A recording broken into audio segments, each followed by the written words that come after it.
Part 2, Chapter 12 of Thomas Merton's Thoughts in Solitude.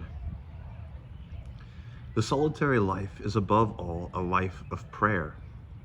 We do not pray for the sake of praying, but for the sake of being heard.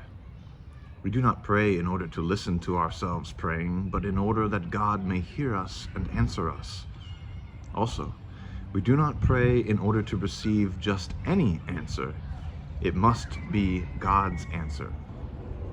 Therefore, a solitary will be a man who is always praying, and who there is always intent upon God, solicitous for the purity of his own prayer to God, careful not to substitute his own answers for God's answers, careful not to make prayer an end in itself, careful to keep his prayer hidden and simple and clean. In so doing, he can mercifully forget that his perfection depends on his prayer. He can forget himself and live in expectation of God's answers. It seems to me that this is not quite comprehensible if we forget that the life of prayer is founded on prayer of petition, no matter what it may develop into later on. Far from ruining the purity of solitary prayer, petition guards and preserves that purity.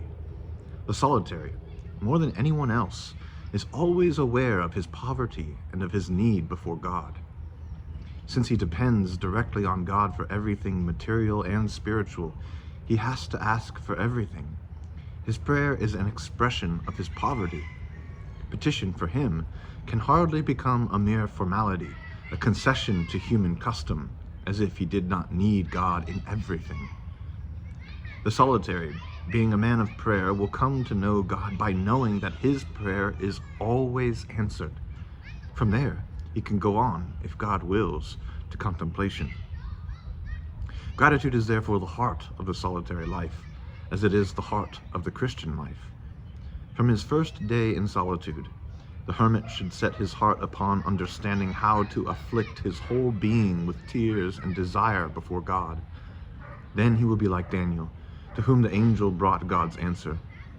Fear not, Daniel, for from the first day that thou didst set thy heart to understand, to afflict thyself in the sight of thy God, thy words have been heard. Qualities of prayer. 1. Unhesitating faith. Matthew 21:21, James 1:6, which depends on singleness of mind and purpose. 2. Persevering confidence. Luke 11,